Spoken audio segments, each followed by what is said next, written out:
नमस्कार दोस्तों, अश्विन माह की अमावस्या तिथि को सर्वपित्र अमावस्या मनाई जाती है। ये श्राद्ध पक्ष का आखिरी दिन होता है। जिन पितरों की मृत्यु की तिथि याद नहीं रहती है, उनका श्राद्ध सर्वपित्र अमावस्या पर ही किया जाता है। ये श्राद्ध पक्ष का बहुत ही खास दिन होता है।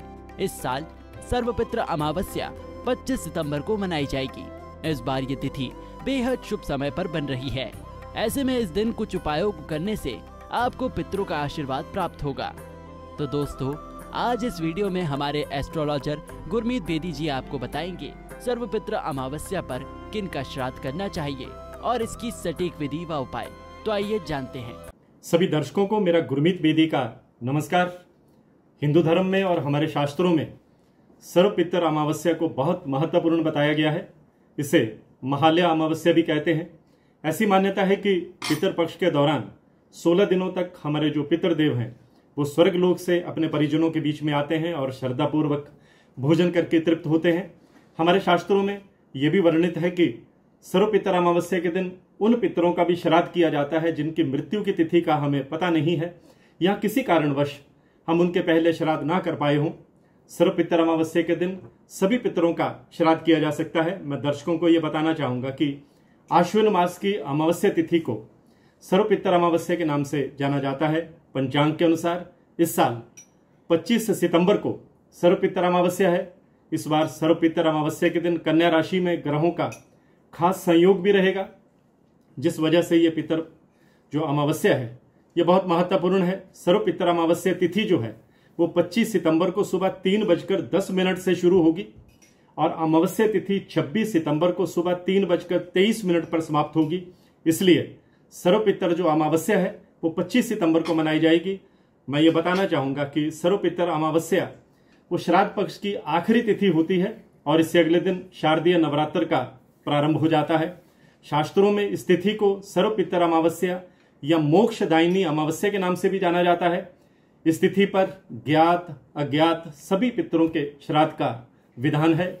जिन लोगों को अपने परिजनों के मृत्यु की तिथि याद नहीं होती वो भी इस दिन अपने पितरों का तर्पण और श्राद्ध कर सकते हैं। इस दिन तर्पण, श्राद्ध और पिंडदान करने से पितर प्रसन्न होते हैं, अपना आशीर्वाद देते हुए वापस स्वर्ग लोक चले जाते हैं, ऐसी मान्यता है। सर्वपित्र अमावस्या पर पितरों को तर्पण और श्राद्ध करने से कई नियम और विधान होते हैं जिनका हमें बड़ी शिद्दत से और बड़ी निष्ठा से पालन करना होता है। मैं दर्शकों को यह बताना चाहूंगा कि सर्वपित्र अमावस्या के दिन पितरों का आशीर्वाद पाने के लिए ब्राह्मणों को भोजन कराकर और उन्हें दक्षिणा देकर के सम्मान सहित विदा करना चाहिए। ब्राह्मणों को भोजन कराने के साथ साथ इस तिथि पर गाय, श्वान और कौवे को भोजन अवश्य कराना चाहिए।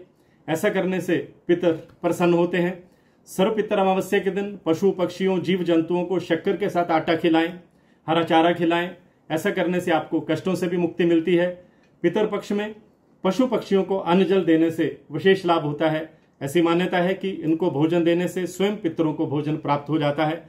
मैं दर्शकों को यह भी बताना चाहूंगा कि वैसे तो शास्त्रों के अनुसार सर्वपित्र अमावस्या के दिन श्राद्ध का अधिकार मृतक के बड़े पुत्र को होता है, लेकिन अगर मृतक का अपना कोई पुत्र नहीं हो तो ऐसे में उनके सगे भाई या उनके पुत्र श्राद्ध कर सकते हैं। इसके अलावा अगर वो भी ना हो तो ऐसे में मृतक की पत्नी भी जो है वो श्राद्ध कर सकती हैं।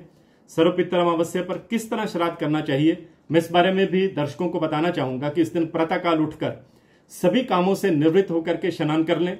इसके बाद साफ सुथरे सफेद रंग के वस्त्र धारण करें। अब पितरों का तर्पण करने के लिए दक्षिण दिशा की तरफ मुख करके बैठ जाएं। इसके बाद एक तांबे के लोटे में जल में थोड़ा सा गंगा जल डाल लें।